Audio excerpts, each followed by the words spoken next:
Buenos días, buenas tardes, buenas noches con todos. Soy el doctor Carlos Alberto Lescano Alba, de la UCI COVID del Hospital Rebagliati, en Lima, Perú. Primero, para agradecer al doctor Jorge Rosendo Sánchez Medina por la invitación a participar en este 47º Congreso del Colegio Mexicano de Medicina Crítica. El tema que voy a desarrollar es el enfoque del shock y monitoreo hemodinámico en el paciente COVID-19 crítico. Primero, para presentar rápidamente alguna estadística en mi país. Actualmente tenemos más o menos 902.000 casos de COVID-19, 34.400 fallecidos, una letalidad del 3.82%, ¿no? Tenemos, al momento, estamos en un descenso de la cantidad de casos y tenemos más o menos el 30.5% de las camas, denominadas camas UCI, libres en todo el país. En mi hospital todavía tenemos el 100% de ocupación de camas UCI COVID. Algo interesante es ver la disociación que existe entre la cantidad de fallecidos, que más o menos bordea alrededor de 32.000 fallecidos reportados por las pruebas rápidas y moleculares, con los fallecidos reportados por el Sistema Nacional de Defunciones, en donde la diferencia entre el 2020 y el 2019 hasta el momento es de 68.763 como exceso. Quiere decir que la cantidad de muertes es el doble de las que se vienen reportando por COVID, lo que quiere decir que o hay un subregistro de fallecidos o hay muertes indirectamente relacionadas a COVID-19, y esto creo que lo vemos en todos los países. Acá hago una comparación de la tendencia de los casos nuevos entre lo que es mi país, Perú y México, ¿no? Nosotros hemos tenido 2 olas hasta el momento en toda la presentación de COVID-19. Veo que es un poco relativamente más uniforme en México, por lo menos según este reporte. Sin embargo, cuando vemos la cantidad total de casos, estamos más o menos de manera parecida, similar, alrededor de los 900.000 casos, ¿no? Pero también es de destacar que cuando uno compara la cantidad de muertos sobre el millón de habitantes por país, lamentablemente estamos pues comandando, como quien dice, la mayor tasa de mortalidad, y ahí cerca también están ustedes, México, ¿no? Una situación bastante preocupante en todo lo que viene a ser Latinoamérica. Específicamente en mi unidad de cuidados intensivos tengo más o menos un corte entre abril y julio de 2020. Hemos tenido 153 egresos de la UCI COVID con una presencia de 75% de pacientes varones, ¿no? Y con una mortalidad de más o menos el 30%. Todos nuestros pacientes son pacientes en ventilación mecánica invasiva, en donde la mayoría son pacientes con el típico fenotipo HO2 con compliance reducida que describe Luciano Gattinoni. La mortalidad más pronunciada en los varones, 33%, versus las mujeres, 21%, algo que se viene describiendo también en diferentes lugares del mundo en predominio de varones sobre mujeres. Ahora, entrando en sí a la charla, vamos a desarrollar una serie de aspectos relacionados a la parte de shock y hemodinámica en el paciente COVID-19 crítico. Primero, como introducción, entender que el shock circulatorio ha sido descrito en el 13.4% de los pacientes con COVID-19 críticos en una serie escrita por Wang cuando se inició la pandemia en China, pero con los reportes posteriores hemos visto que el ingreso a cuidados intensivos hasta un 67% inclusive pueden estar relacionados a la coexistencia de shock circulatorio.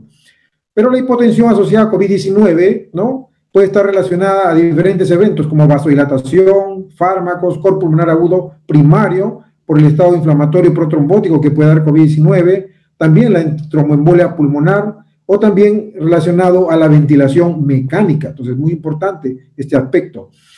Más alejado, la miocarditis aguda, en emergencia más que en cuidados intensivos, la hipovolemia, y también, no olvidemos, posiblemente la hipotensión asociada a complicaciones por procedimientos como barotrauma, como uno de los ejemplos, ¿no? Entonces, en el enfoque del shock y monitoreo hemodinámico en COVID-19, vamos a ver rápidamente cuál es el impacto hemodinámico de la ventilación mecánica. Si bien es cierto, nosotros conocemos las diferentes clasificaciones fenotípicas, imagenológicas y de mecánica respiratoria planteadas tanto por Luciano Gattinoni, que habla de 2 fenotipos, o por el grupo de Paolo Pelosi, que habla de 3 fenotipos, la experiencia en estos 8 meses que hemos venido atendiendo pacientes COVID-19 críticos nos pone frente a una constelación de hallazgos imagenológicos que no necesariamente se correlacionan con la mecánica respiratoria. Podemos tener pacientes con hallazgos imagenológicos muy marcados y sin embargo su mecánica respiratoria nos muestra una compliance normal o casi normal, y otros con menos compromiso radiológico y sin embargo tienen una compliance francamente comprometida. Entonces, no podemos generalizar, hay que ir individualizando paciente a paciente cada uno de estos hallazgos. Y esto es importante porque estos hallazgos generan una redistribución de las presiones intratorácicas que afectan tanto la mecánica respiratoria como la parte hemodinámica. Y las principales presiones que tenemos intratorácicas son la presión pleural y la presión transpulmonar, que es la diferencia entre la presión de vía aérea y la presión pleural, que se distribuyen de manera gravitacional la presión pleural y antigravitacional la transpulmonar en el paciente, tanto en decúbito supino como en decúbito prono. Y estas presiones, como vamos a ver, se transmiten, ¿no? Se transmiten de manera más eficiente en los pulmones con mejor compliance que en los pulmones con compliance más comprometida o con mayor cantidad de lesión pulmonar, como el síndrome respiratorio agudo. Aquí la transmisión de la presión de vía aérea hacia la presión pleural es menor, por lo tanto se genera mayor presión transpulmonar, ¿no? Que en cierta forma trata de abrir alvéolos colapsados. Pero cuando esto no se abre puede generar sobredistensión en las zonas sanas y esto tener un impacto hemodinámico. Porque como ya vamos a ver, tanto la presión pleural como la presión transpulmonar afectan de manera inversa o directa, respectivamente, a la función del ventrículo derecho o del ventrículo izquierdo. Y para eso lo vemos acá de manera más gráfica. Tenemos acá lo que viene a ser la presión arterial, ¿no? Con su amplitud de la presión arterial, y tenemos acá al fondo la curva de presión, ¿no? Del ventilador mecánico con su fase inspiratoria y expiratoria, y acá podemos ver cómo en la fase inspiratoria el ventrículo izquierdo ve facilitada su función porque la presión pleural disminuye la poscarga del ventrículo izquierdo y la presión transpulmonar aumenta su precarga, de tal manera que el ventrículo izquierdo tiene un mejor volumen sistólico en la fase inspiratoria, ¿no? Sin embargo, en ese mismo momento, el ventrículo derecho está siendo afectado por la presión pleural, reduciendo su precarga, y por la presión transpulmonar, que incrementa la poscarga. Esa afectación del ventrículo derecho termina evidenciándose en la fase expiratoria, comprometiendo la función del ventrículo izquierdo de tal manera que disminuye el volumen sistólico. Es así que podemos ver una amplitud de presión de pulso importante en la fase inspiratoria y reducida en la fase expiratoria, y esto es más marcado cuanto mayor influencia haya de la ventilación mecánica o cuanto menos hemodinámicamente esté estable mi paciente.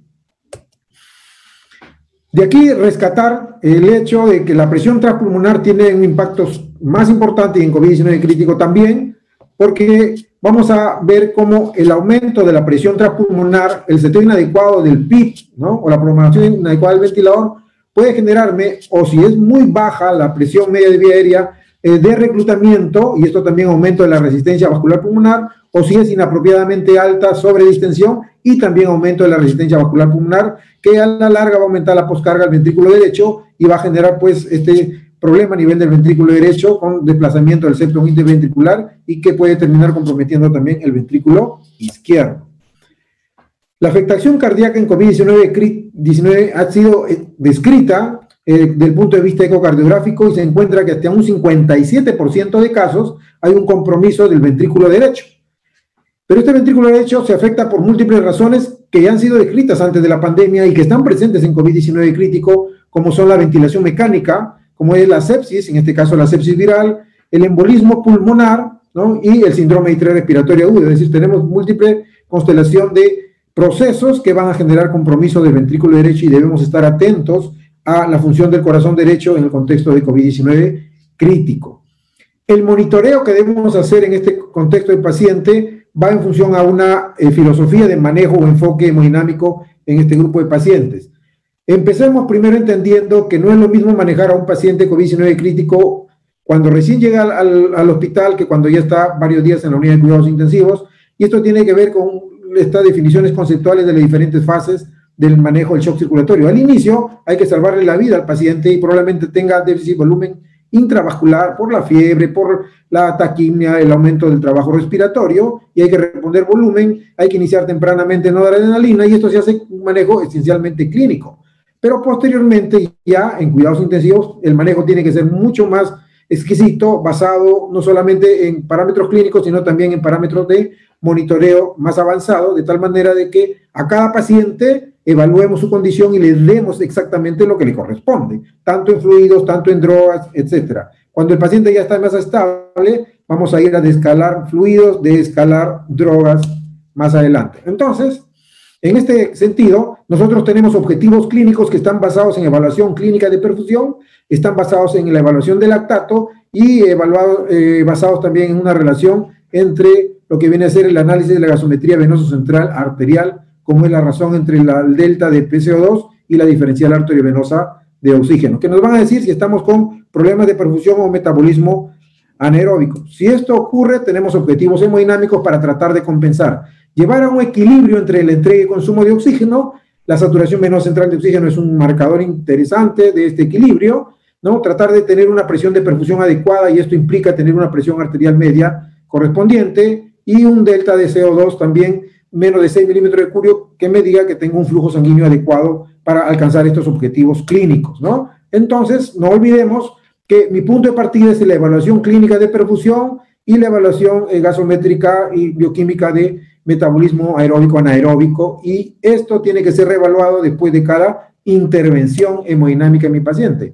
Cuando yo analizo la saturación venosa central y el delta de CO2, puedo tener la posibilidad de entender conjuntamente con la clínica hacia dónde debo dirigir mi manejo en el paciente COVID-19 crítico. Si tengo que aumentar el flujo sanguíneo, si tengo que usar vasopresores, si tengo que optimizar la hemoglobina o la saturación, etcétera, de esa manera poder orientar mi manejo. Para poder interpretar esto, preparamos unas tablas de interpretación que usan los médicos residentes cuando obtienen los resultados para ver hacia dónde debe ir mi manejo y cómo entiendo este proceso fisiopatológico desde el punto de vista del uso de la gasometría venoso central arterial como una herramienta fundamental para el enfoque de este grupo de pacientes. Algo también a rescatar es que si yo decido que tengo que incrementar el flujo sanguíneo, debo de diferenciar la resucitación de fluidos que se dio en la emergencia, con el reto de fluidos que es ya un manejo mucho más juicioso en la fase de optimización y consolidación del shock.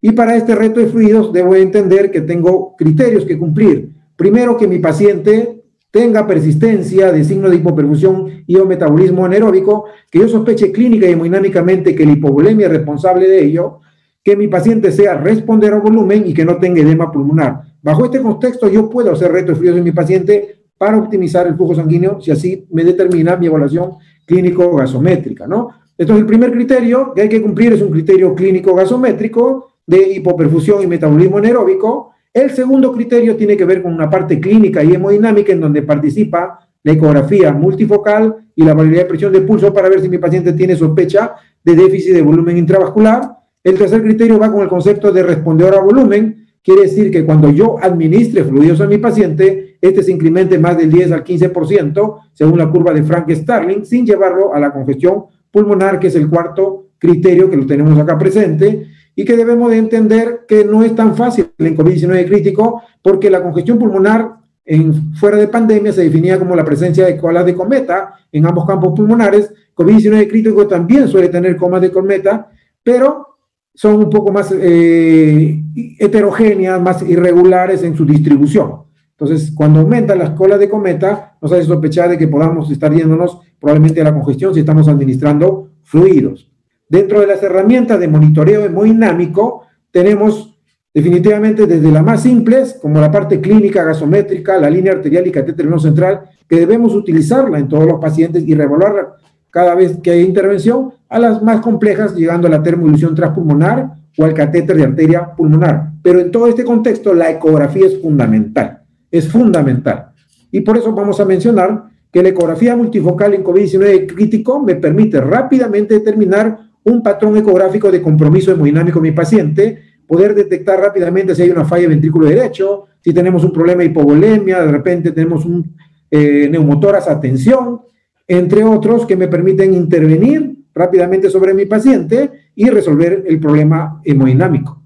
Entonces, la integración de la evaluación de la vena cava inferior en una ventana subsifoidea con la evaluación también en la ventana subsifoidea del corazón me va a poder determinar, ¿no?, adecuadamente si mi paciente tiene criterios para sospechar que el hipovolemia es un problema, ¿no?, con la presencia pues de una distensibilidad de vena cava inferior en ventilación mecánica, con la presencia de hipercinesia o kissing papilar, ¿no?, y poder también alejarnos de la posibilidad de que sea el respondedor a volumen si encontramos compromiso severo de ventrículo derecho y ventrículo izquierdo. La vena cava inferior por sí sola no es suficiente para manejar estos pacientes, muchos falsos positivos y falsos negativos. La ecografía también me permite hacer una evaluación cuantitativa, medir gasto cardíaco, índice cardíaco, de tal manera que yo pueda tener diferentes patrones también cuantitativos de compromiso hemodinámico, patrones hipovolémicos, cardiogénicos múltiples, obstructivos, ¿no? O distributivos que me permitan afrontar de mejor manera a mi paciente, ¿no? Y también me va a permitir la ecografía evaluar pues presiones de llenado de manera indirecta como la presión venosa central, la cuña pulmonar, las presiones de arteria pulmonar, sistólica, diastólica y media para diagnosticar hipertensión pulmonar, como ya vamos a ver.